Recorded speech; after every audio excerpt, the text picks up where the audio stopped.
اب عورتوں کے حقوق سے متعلق کچھ اور باتیں، اہل ایمان کے گوش گزار.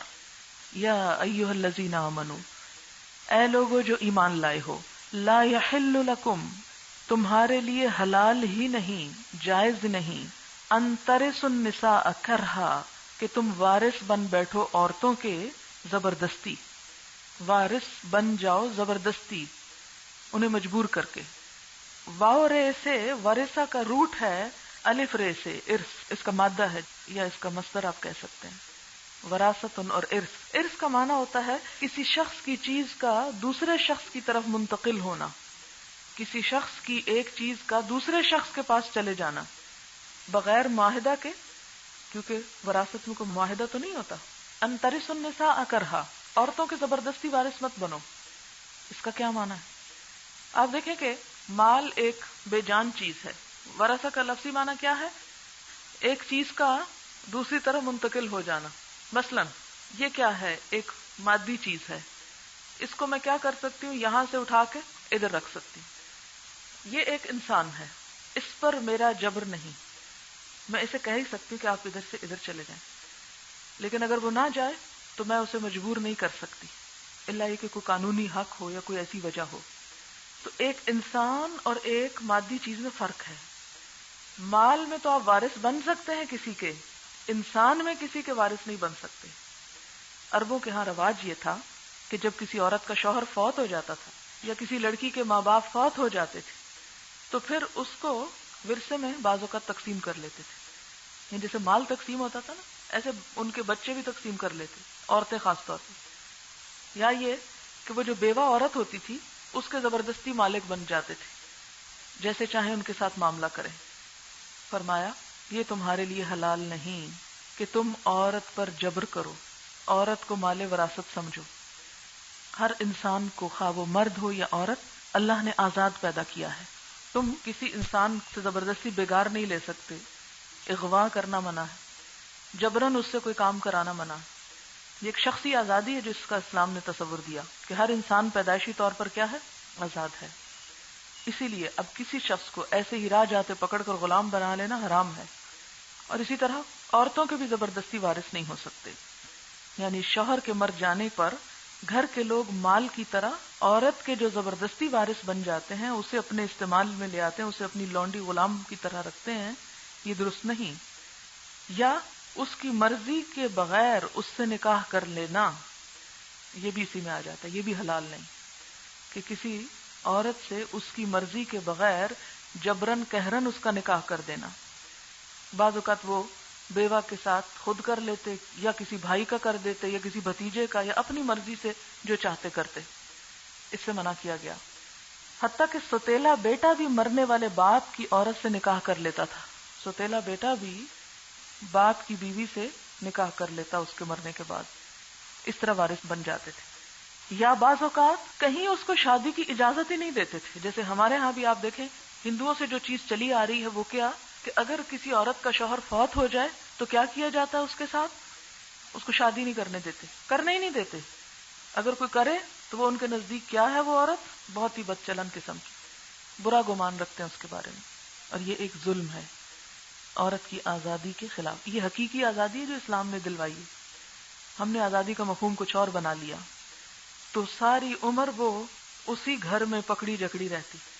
تو اسلام نے کیا کہا؟ یہ بات جائز نہیں. اسی طرح دور جاہلیت میں ایک اور ظلم بھی ہوتا تھا کہ اگر عورت کو خاوند پسند نہیں کرتا تو طلاق نہیں دیتا تھا، بلکہ اسے خوب خوب تنگ کرتا تھا. بھئی یا تو اسے بیوی بنا کے رکھو یا پھر اسے چھوڑ دو. اچھا طلاق کیوں نہیں دیتا تھا؟ تاکہ مہر نہ دینا پڑے، یا جو کچھ دے رکھا ہے وہ یہاں سے لے کے کہیں اور نہ چلی جائے، اور وہ کیا کرے؟ خود طلاق خریدے، خلا لے. اب دیکھیں نا کہ ایک عورت کو شوہر کوئی حق دینے پہ تیار نہیں لیکن طلاق بھی نہیں دیتا. یہ معاملہ ہمارے معاشرے میں بہت زیادہ ہے. نہ حقوق دیتے ہیں نہ طلاق دیتے ہیں. کیوں نہیں دیتے؟ کیونکہ طلاق دینے کی شکل میں وہ مہر واپس نہیں لے سکتے، یا جو تحفے تحائف یا زمین یا کوئی بھی چیزیں پہلے سے دے رکھی ہیں وہ واپس نہیں لے سکتے. وہ کیا کرتے ہیں؟ عورت کو مجبور کرتے ہیں کہ عورت خلا لے. خلا میں کیا ہوتا ہے کہ عورت کو اپنا مہر واپس کرنا پڑتا ہے، یا کوئی اور چیز اس نے شوہر سے لے رکھی تو وہ واپس کرنی پڑتی. اسی لیے فرمایا وَلَا تَعْضُلُوهُنَّ، اور نہ روکو ان کو، نہ مجبور کرو ان کو، لتذہبوا تاکہ تم لے جاؤ، ببعض ما آتیتموہن بعض حصہ اس چیز کا جو تم انہیں پہلے سے دے چکے، یعنی انہیں اتنا مچ ٹارچر دو کہ جو تم نے انہیں دیا وہ واپس لے سکو۔ کس طرح واپس لے سکو؟ کہ وہ خلا لے لیں، یعنی اس غرض سے ان کو مت روکے رکھو کہ تم نے جو کچھ ان کو دیا ہے اس کا کچھ حصہ ان سے لے لو، منع کیا گیا اس سے۔ کتنی زبردست آیت ہے عورت کے حقوق میں۔ لا یحل لکم ان ترثوا النساء کرہا، ہر طرح کا جبر جو عورتوں پہ کیا جاتا ہے اس سب کی نفی ہے یہاں۔ اور شادی کے بعد ایک شوہر کیا نہیں کر سکتا کہ اسے یا تو حقوق دے گا، اور اگر نہیں رکھنا چاہتا تو اسے اپنے پاس نہیں روک سکتا۔ تعدلوہن عین دعاد لام عزل، اس کا معنی ہوتا ہے سختی سے روکنا، جیسے کسی کو اغوا کر کے رکھا ہوا ہو۔ مت روکو ان کو، کہاں؟ اپنے گھر میں۔ اگر تم اس کو نہیں بسانا چاہتے تو مت روکو، اسے جانے دو، اسے طلاق دو۔ طلاق کیوں نہیں دے رہے؟ لتذہبوا ببعض ما آتیتموہن، تاکہ تم نے جو انہیں دیا وہ واپس لے لو، یا تم اس سے فائدہ اٹھاتے رہو، یا یہ کہ اس انتظار میں رہو کہ یہ مر جائے تو جو دیا تھا اس میں سے ورثے کے ذریعے واپس مل جائے مجھے۔ الا ان یاتین بفاحشۃ مبینہ، ہاں ایک صورت ہے واپس لینے کی، اور وہ کیا ہے کہ وہ صریح بدچلنی، بدکاری، زنا کا شکار ہوں۔ اس صورت میں شوہر کو حق ہے کہ وہ عورت کو جو دیا ہے وہ لے لے، کیونکہ وہ اس کے حقوق میں خیانت کر رہی ہے۔ اس کو نشوز بھی کہتے ہیں، آگے آ جائے گا انشاءاللہ۔ وَعَاشِرُوهُنَّ بِالْمَعْرُوفِ، اور زندگی بسر کرو ان عورتوں کے ساتھ بھلے طریقے سے، عورتوں کو اچھے طریقے سے بساؤ۔ عاشرو عین شین رے، عاشرہ معاشرہ اسی سے ہے، گزر بسر کرنا، زندگی گزارنا۔ عورتوں سے بھلے طریقے سے زندگی گزارو، معروف طریقے سے ان کے ساتھ معاملہ کرو۔ حدیث میں آتا ہے لا یفرق مؤمن مؤمنۃ ان سخط منها خلقا رضی منها آخر، کوئی مومن کسی مومن عورت سے نفرت نہ کرے، اگر اس کی ایک عادت اس کو پسند نہیں تو ہو سکتا ہے کہ دوسری پسند آ جائے۔ عاشروہن بالمعروف۔ حجۃ الوداع کے موقع پر آپ صلی اللہ علیہ وسلم نے فرمایا، لوگو سنو، عورتوں کے ساتھ اچھے سلوک سے پیش آؤ، کیونکہ وہ تمہارے پاس قیدیوں کی طرح ہیں، تمہیں ان کے ساتھ سختی کا برتاؤ کرنے کا کوئی حق نہیں ہے، سوائے اس صورت کے جب ان کی طرف سے کھلی نافرمانی سامنے آئے۔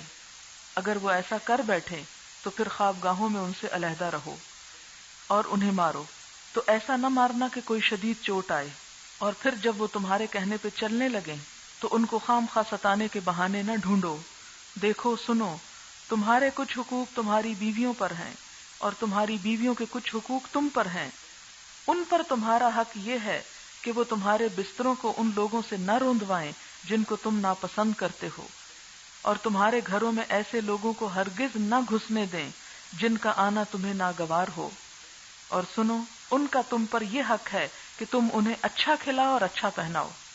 تو عاشروہن بالمعروف میں یہ جو آخری دو لفظ ہیں خاص طور پر قابل ذکر ہیں کہ اچھا معاملہ کیا ہے، ان کو اچھا کھلاؤ، اچھا پلاؤ، اچھی حیثیت میں رکھو۔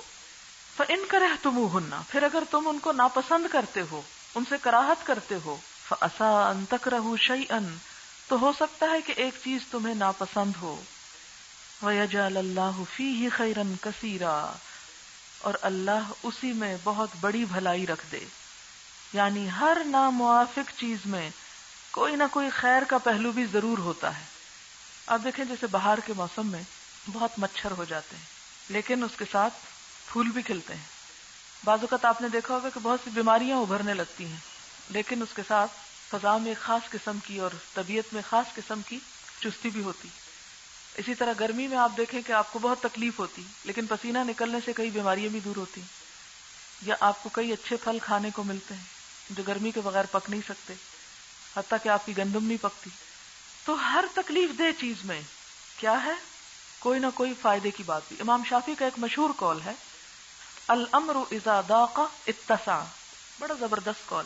اس کا معنی کیا ہے کہ جب کسی معاملے میں تنگی ہو جاتی ہے تو خود بخود وہاں سے وسعت پیدا ہو جاتی ہے۔ ہر تنگی کے بعد آسانی بھی ہے۔ ان مع العسر یسرا فان مع العسر یسرا، اس لیے کسی تنگی، کسی ناپسندیدگی کی حالت میں تم اپنے آپ کو محروم اور لاچار اور بیچارہ مت سمجھو، اس میں خیر کے پہلو تلاش کرو۔ اب دیکھیں کہ دنیا میں انسان کے لیے مل جل کر رہنا ناگزیر ہے۔ کوئی شخص بالکل اکیلا نہیں رہ سکتا کہ وہ کہے کہ مجھے کوئی اچھا نہیں لگتا اس لیے میں اکیلا رہ رہا ہوں۔ کیا یہ پاسبل ہے کہ کوئی شخص بالکل تنہا رہ ہی نہیں سکتا؟ اگر اپنے رشتہ داروں سے کاٹ رکھی ہے تو نوکروں کو ساتھ تو رہنا پڑے گا۔ کئی لوگ ایسے بھی ہوتے، اکیلا نہیں رہ سکتا۔ اب آپ دیکھیں کہ جب آپ کو کسی نہ کسی کے ساتھ زندگی میں مل کے رہنا ہے تو کیا ہوتا ہے؟ ہر انسان کی طبیعت مختلف ہوتی، اللہ نے ہر انڈیویجول کو بالکل الگ بنایا، ضروری نہیں کہ اس کی ہر چیز آپ جیسی ہو۔ آپ دیکھیں کہ ایک ماں کے بچے رنگ، شکل، عادتوں میں مختلف ہوتے ہیں، بہن بھائیوں کی آپس میں عادات مختلف ہوتی ہیں، ایک ملک میں رہنے والے، ایک قوم میں بسنے والے، ایک گھر میں رہنے والے، ایک جگہ پہ کام کرنے والے، یہ کبھی ممکن نہیں ہوتا کہ سب کی طبیعتیں ایک جیسی ہوں اور سب ایک جیسے ہوں۔ لازمی طور پر ان میں اختلاف ہے، اور یہ اختلاف اللہ تعالیٰ کا پیدا کرتا ہے، انسانوں کا نہیں۔ اب اس اختلاف کی وجہ سے بسا اوقات ہم آہنگی بڑی مشکل ہوتی ہے، اور ایک دوسرے کو برداشت کرنا جو ہے وہ بھی بڑا مشکل ہوتا ہے۔ لیکن ایسے موقع پر بھی کیا سکھایا گیا کہ شکایات نظر انداز کر کے اچھے طریقے سے تعلق کو نبھائیں، اس لیے کہ اب نبھانا ہے نا۔ اگر اس اصول کو انسان سمجھ جائے تو بہت سے ہماری زندگی کے مسائل حل ہو جائیں گے۔ بسا اوقات ماں اور بچوں میں نہیں بنتی، شوہر بیوی نہیں بنتی، اسی طرح آپ کہیں پر کسی جگہ پر کام کر رہے ہیں تو آپ کے جو کولیگز ہیں ان کے ساتھ آپ کی نہیں بن رہی۔ تو عموماً آپ دیکھیں کہ آج کل ہمارے معاشرے کا عموماً معاشرتی سب سے بڑا مسئلہ کیا ہے کہ آپس میں سلوک، اتفاق اور محبت کا نہ ہونا۔ کچھ چیزیں ایسی ہیں کہ جو آپ کے بس میں ہی نہیں کہ آپ پیدا کر سکتے۔ اب اگر کسی شوہر کو اپنی بیوی سے یا بیوی کو شوہر سے محبت نہیں، قلبی تعلق نہیں پیدا ہوا تو ہو نہیں سکتا، وہ ان کے بس میں ہی نہیں ہے۔ اب اگر قلبی تعلق نہیں ہے، یا ایک جذباتی تعلق نہیں ہے، یا ایک رومانٹک ریلیشن شپ نہیں ہے، تو کیا اس کا مطلب ہے رشتہ ختم کر دیا جائے؟ دنیا میں انسان کی ضرورت صرف ایک قلبی تعلق ہے؟ نہیں۔ ایک جذباتی تعلق ہے؟ نہیں۔ اور بھی بہت سی چیزیں انسانوں کے درمیان مشترک ہو سکتی۔ اگر آپ کو اپنے شوہر سے یا شوہر کو اپنی بیوی سے یہ فائدہ نہیں پہنچا تو آپ دیکھیں کہ اور بہت سے فائدے پہنچ سکتے ہیں۔ وہ ایک دوسرے کے مال سے مستفید ہو سکتے ہیں، وہ ایک دوسرے کے علم سے مستفید ہو سکتے ہیں، وہ ایک دوسرے کے کسی تجربے سے مستفید ہو سکتے ہیں، یا پھر آگے جو بچے پیدا ہو جاتے ہیں ان کے لیے انسان کو سمجھوتا کرنا پڑتا ہے۔ تو ایسے تمام مواقع پر انسان کو جلنے، کڑنے، رونے، دھونے، ہر وقت پریشان رہنے، شکوے شکایات کرنے، رونے سے بہتر ہے کہ کیا کرے انسان؟ صبر اور حوصلے کے ساتھ دوسرے فریق کی وہ خوبیاں تلاش کرے کہ اگر وہ اس میں نہ ہوتی تو شاید کسی اور کے ساتھ اس سے بھی تعلق مشکل ہو جاتا آپ کا۔ کہ بعض اوقات یہ ہوتا ہے کہ اگر کسی شخص میں ایک چیز کی کمی ہے تو ہو سکتا ہے اسی کمی میں آپ کے لیے بھلائی ہو، اس کمی میں آپ کے لیے بھلائی ہو۔ اگر اس میں وہ کمی نہ ہوتی اور وہ آپ کے مقابلے میں بہت اسٹرانگ ہوتا تو کیا ہوتا کہ آپ کے لیے جینا دوبھر ہو جاتا۔ تو اسی طرح اولاد کے معاملے میں بھی، یعنی ہر تعلق میں، ہر رشتے میں یہ بات ذہن میں رکھیں۔ کہیں پر بھی جب آپ مل جل کر رہتے ہیں، خواہ وہ ہاسٹل ہو یا کلاس روم ہو، تو اس میں جو چیزیں تو بدلنا ممکن ہے، جن چیزوں کی اصلاح ہو سکتی ہے، جن چیزوں کو تبدیل کیا جا سکتا ہے، ان کو تو آپ تبدیل کر لیں۔ لیکن کچھ چیزیں ایسی ہیں کہ جن کو آپ بدل نہیں سکتے، ان کے ساتھ نبھانا سیکھیں، ان کو اگنور کرنا سیکھیں، اور اس کے مقابلے میں کیا کریں؟ دوسری چیزوں پہ نظر رکھیں۔ مثلاً آپ سڑک پہ گاڑی چلا رہے ہیں تو یہ نہیں ہو سکتا کہ سڑک بلاک کر دی جو صرف آپ کی گاڑی چلے۔ Is it possible? کبھی نہیں ہو سکتا۔ دوسروں کو چلنا ہے، اور ایک اچھا ڈرائیور صرف اپنے آپ کو نہیں بچاتا، دوسروں کو بھی بچاتا ہے، دوسروں کا بھی لحاظ رکھتا ہے۔ کیا آپ ایسے مواقع کم پیدا ہونے دیں جس سے دوسرے کو شکایت کا موقع ملے؟ یعنی یہ اصل میں تو میاں بیوی کے کانٹیکسٹ میں یہ بات نازل ہوئی، لیکن یہ عام حکم بھی ہے، عام روزمرہ زندگی میں بھی، کسی بھی معاملے میں، کسی بھی جگہ جب آپ کو انسانوں کے ساتھ گزارا کرنا پڑے تو نبھانا سیکھیں۔ اگر آپ ہر ایک کو اپنے سے کاٹنا شروع ہو جائیں، یہ اس کی یہ خرابی، اس کی یہ کمی، اس کے اندر یہ کوتاہی، اس میں یہ اچھائی نہیں، اس میں یہ اچھائی نہیں، باقی کون بچے گا؟ آپ خود، اور آپ خود بھی فرشتے نہیں۔ اگر نفرت کا یہی سلسلہ جاری رہا تو ایک دن اپنے آپ کو بھی آپ ختم کر لیں گے۔ کیونکہ بہت سے لوگ اپنا سر پیٹنے لگتے ہیں یا ہاتھ کاٹنے لگتے ہیں یا اپنی ہی چیزیں توڑنے پھوڑنے لگتے ہیں. کہاں تک جنگ کریں گے آپ سب چیزوں سے؟ تو موافقت کا معنی یہ نہیں کہ ہر چیز آپ کی مرضی کے مطابق ہو جائے. موافقت کا مطلب یہ ہے کہ وہ چیزیں جیسی ہیں ان کے ساتھ آپ ایڈجسٹمنٹ کر لیں. اور اس کا سب سے بڑا بہترین طریقہ یہ تھا کہ اپنے آپ کو کسی ایسی چیز میں مصروف کر لیں کہ آپ کو یاد نہ رہے کہ وہ بھی کوئی چیز تھی وہاں. جو چیز اریٹیٹ کرے اس کا واحد حل یہ ہے کہ اپنے آپ کو کسی اور چیز میں لگا دیں.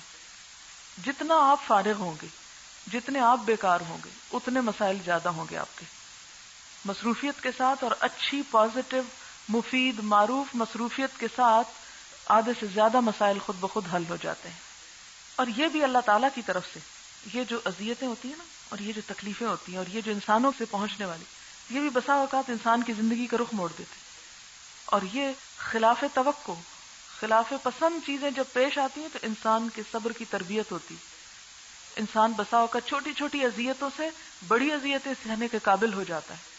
اس لیے ان تکلیف دہ چیزوں سے فرار اور ایک دم ان کو بند کرنا یا ان سے الجھنا چھوڑ دیں. آپ دیکھیں ایک چھوٹی سی مثال، آپ کسی جنگل سے گزر رہے ہیں، آپ کو نظر آ رہا ہے ابھی تھوڑی دیر بعد ایک کانٹوں والا درخت آ رہا ہے. اچھا، آپ کیا کریں گے؟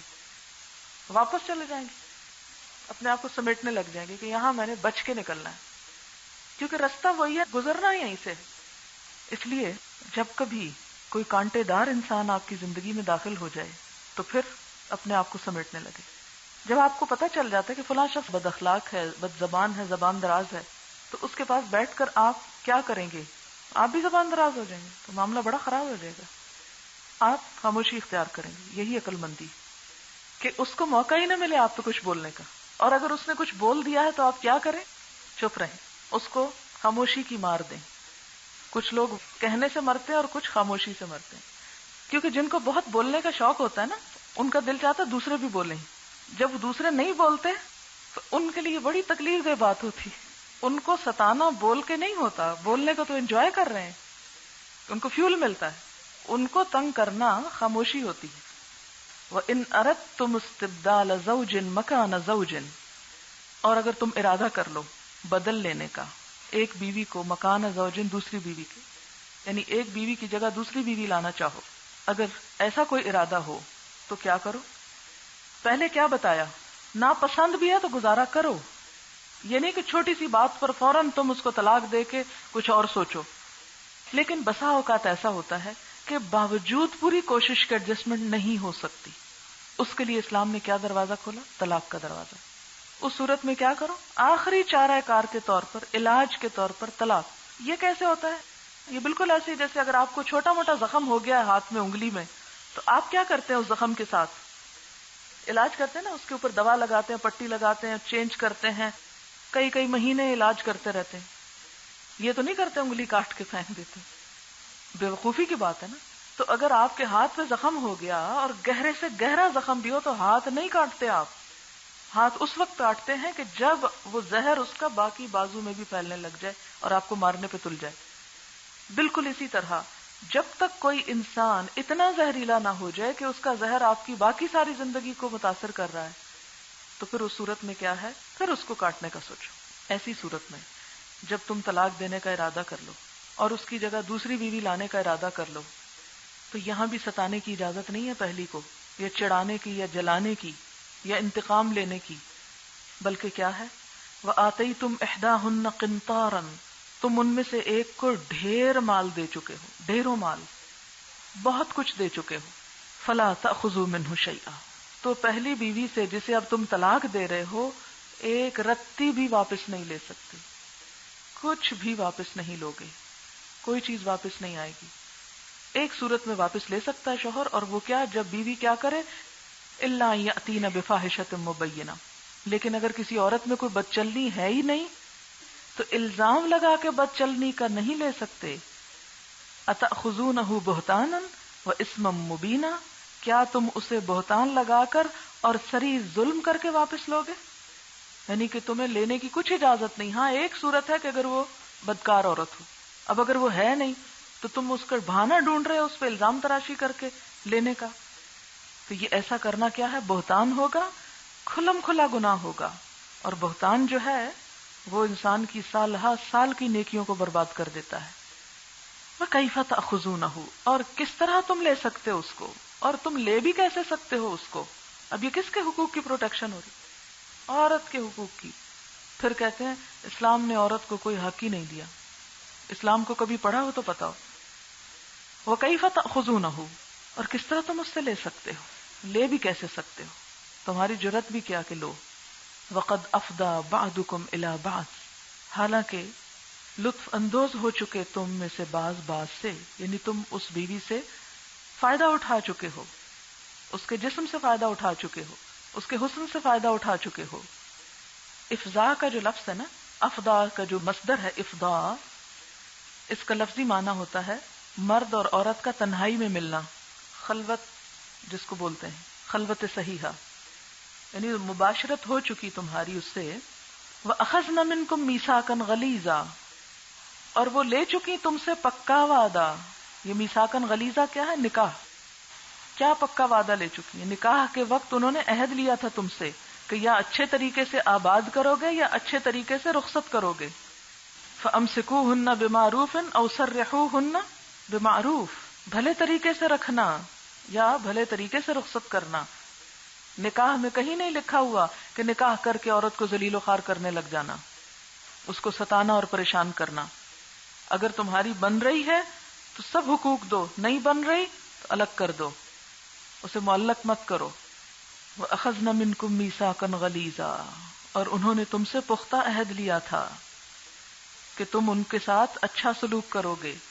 یہ نکاح جو ہے کانٹریکٹ ہے، سوشل کانٹریکٹ جو مرد اور عورت کے درمیان واقع ہوتا ہے، اور اس میں کیا کہا جاتا ہے کہ دونوں ایک دوسرے کے حقوق کا خیال رکھیں گے. وَلَا تَنْكِحُوا مَا نَكَحَ آبَاؤُكُمْ، اور مت نکاح کرو ان سے جن سے تمہارے باپ نکاح کر چکے. کوئی ایسی عورت جس سے باپ کا نکاح ہوا ہو اس سے بیٹا نکاح نہیں کر سکتا. من النساء، عورتوں میں سے، الا ما قد سلف، مگر جو تحقیق ہو چکا، جو پہلے ہو چکا سو ہو چکا. اب ماضی کو مت کرے دو. یہ بڑا خوبصورت جملہ ہے. پیچھے سود کے معاملے میں بھی یہ گزرا تھا، جو ہو چکا سو ہو چکا. اچھا یہ کیوں کہا گیا جو ہو چکا سو ہو چکا؟ اس کی وجہ یہ ہے کہ اگر گزرے ہوئے گناہوں یا غلطیوں کو آپ کرید کر ان پہ احکام دینے لگیں گے تو بڑے مشکلات کا شکار ہو جاؤ گے. مثلا اگر کوئی شخص کوئی حرام کا کام کرتا تھا یا سود کے پیسے سے اس نے ایک گھر بنا لیا، اب اگر اسے کوئی یہ فتویٰ دے رہا ہے کہ تم اس گھر کے اندر رہ نہیں سکتے تو کیا ہوگا؟ اب وہ ایک بہت بڑی مشکل کا شکار ہوگا. اسی لیے سود کے معاملے میں کیا ہوگا؟ جو پہلے ہو چکا سو ہو چکا. اب اگر اس معاملے میں بھی دیکھیں کہ اگر کسی نے ایسا کر چکا تھا پہلے وہ کہ باپ کی بیوی جو اس کی اپنی ماں نہیں تھی، باپ کے مرنے کے بعد اس سے نکاح کر چکی، جیسے پیچھے میں نے بتایا نا سوتیلے بیٹے کیا کرتے تھے؟ باپ کی بیوہ سے نکاح کر لیتے تھے. اب جو ہو چکا اور ان سے بچے بھی ہو چکے، اب آپ فتویٰ دینے بیٹھیں گے کہ وہ حرام کے بچے تھے یا حلال کے تھے یا کیا تھا کیا نہیں. فرمایا جو ہو چکا ہو چکا، چھوڑ دو اس کو، جانے دو. اب ان کو لے کے مت کرے دو اور ان پہ بیٹھ کے مت نئے مسئلے پیدا کرو. یعنی جو چیز تمہارے اختیار میں ہے اس کی تو کر لو اصلاح، اور جو اختیار میں نہیں اب اس کے لیے کیا کرو؟ خاموشی اختیار کرو. کتنا خوبصورت حل بتا دیا گیا ہے. ورنہ عموماً لوگ کیا کہتے ہیں کہ وہ جو پہلے ایسا ہو گیا اب وہ تو ہمارے بس میں نہیں، اختیار میں نہیں، اس کا مسئلہ بتا دیں، اس کا حل بتا دیں. بھی جو ہاتھ سے نکل گیا اس کا حل کیا ہوگا؟ اب کیا کرو؟ اپنے حال کی فکر کرو، موجودہ حال کی، اور مستقبل کی اصلاح کرو. ہمارا عموماً جو مشکل ہے یا مسئلہ ہے وہ کیا ہے؟ ہم کیا کرتے ہیں؟ ماضی پہ افسوس کرتے رہتے ہیں، غم مناتے رہتے، پریشان ہوتے رہتے، کاش یوں نہ ہوتا، کاش وہ نہ ہوتا، اور اسی میں ڈوبے رہتے. یا پھر مستقبل کی فکر لگا کے بیٹھے ہوتے جو ہاتھ میں ہی نہیں، اور جو اس وقت ہمارے ہاتھ میں ہے اس سے لاپرواہ ہیں. بہت سے لوگ سوال مجھ سے پوچھتے ہیں کہ جو بہت ساری نمازیں لا علمی میں جہالت میں قضا ہو چکی، اب ان کا کیا کیا جائے؟ جو ہو چکا سو ہو چکا، توبہ استغفار کرو، آئندہ نہ کرنا. اب نہ کرو اور آئندہ نہ کرو. روزوں کے بارے میں تو حکم ہے، جو قضا ہو چکے گنتی پوری کرو. نماز کے بارے میں ایسا کوئی حکم نہیں آیا. وقتی نماز کا ضرور آتا ہے کہ اگر کوئی سو چکا تو جب اٹھے نماز پڑھ لے، بھول گیا تو جب یاد آئے نماز پڑھ لے، کیونکہ مومن جان بوجھ کے نہیں کرتا، اب غفلت و جہالت میں جو ہو چکا اب کیا کرو، ہو چکا، توبہ استغفار کر لو اور آئندہ نہ کرنا. اچھا اس سے منع کیوں کیا گیا؟ کس سے؟ باپ کی بیوہ سے نکاح سے. انہ کان فاحشۃ، یہ ایک بے حیائی کا کام، اس کے اثرات دوسروں پر جائیں گے، اس سے بغض پیدا ہوگا. کیوں؟ مثلا اگر اس کا کوئی بیٹا بھی تھا تو وہ اس کا ایک ستیلا بھائی لگا، اب اگر وہ کہے کہ میری ماں سے تم نکاح کر رہے ہو، کیا ہوگا؟ ومقتا، مقت کہتے ہیں بغض اور دشمنی کا سبب بننا. تمہارا یہ نکاح تمہارے اپنے رشتوں میں بغض کا سبب بنے گا. فحاشی کی بات بھی ہے، بے حیائی کی بات بھی ہے، اور دشمنی پیدا کرنے والی بات بھی ہے. وساء سبیلا، اور بہت برا چلن ہے، بہت بری بات ہے.